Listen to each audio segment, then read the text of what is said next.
Ibihe byiza kuri aho twabanye muri episode ya 7 aho twagarukiye Diane agiye gufata icyemezo.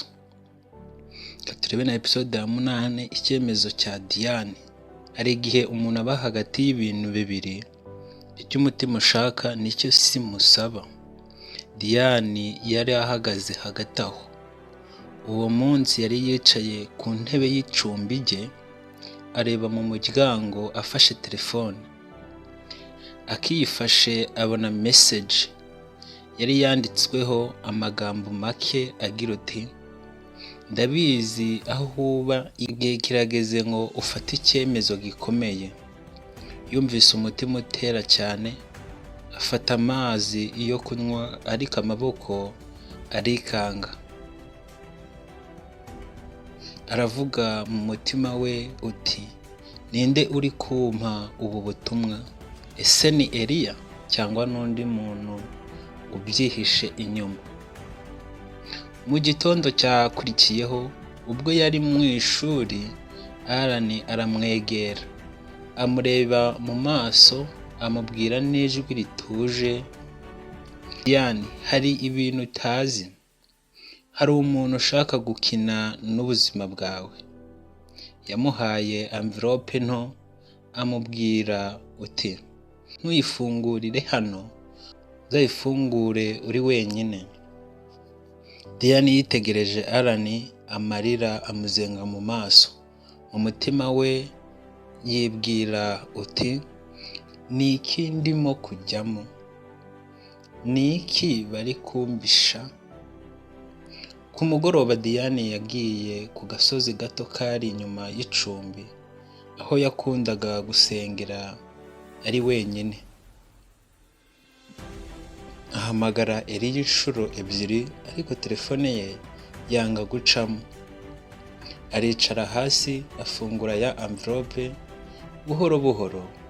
Icyari cyanditsemo cyari gito ariko gikomeye. Eliya ntiyigeze akubwira byose. Hari icyo yanze kukubwira kugira ngo aguhumurize. Diane akubitwa n'inkuba, amagambo arabura. Aravuga mu mutima we: ese koko urwo nakunze rwari ukuri? Ese ndacyamwizeye? Urundi ruhande, Eliya yari mu ruganda akora amasaha menshi cyane kugira ngo azabone amafaranga yo kujya gusura Diane. Ariko buri gihe yumvaga ijwi rimubwira mu mutima we: ntugacike intege. Iyo ukunda by'ukuri urakomeza n'iyo utasobanukirwa. Umwe mu nshuti ze aramubaza ati: ese uracyizera ko azagutegereza? Eliya aramusubiza atuje ati: si we mutegereje, ni Imana dutegereje ngo izadufashe twongere guhura. Ijoro rimwe Diane yicaye ku meza, akandika mu gatabo ke. Urukundo si ukumenya byose, ni ukwemera guhangana n'ibyo utazi.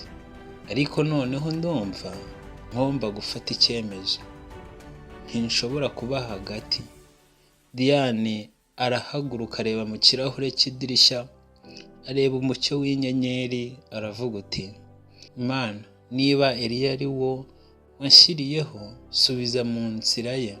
Ariko niba atari we, umfate ukomeze umutima wanjye. Mu kanya gato telefone ye irongera kwaka urumuri. Ubutumwa bushya buraza, bwagira guti: ibyo wifuza kumenya byose bizatangazwa ejo, uzabe aho twahuriye bwa mbere. Diane arebye kuri telefone, umutima uramukubita, atekereza hari ku wa mbere bahurira na Eliya bwa mbere ku isoko. Ese ni Eliya ubimutumye cyangwa n'undi muntu ushaka kumuyobya? Ntuzacikwe na episode ya 9. Ndagushimira cyane ko dukomeje kubana, munyereka urukundo ruhagije. I love you so much kabisa. Ndabakunda cyane bivuye ku mutima.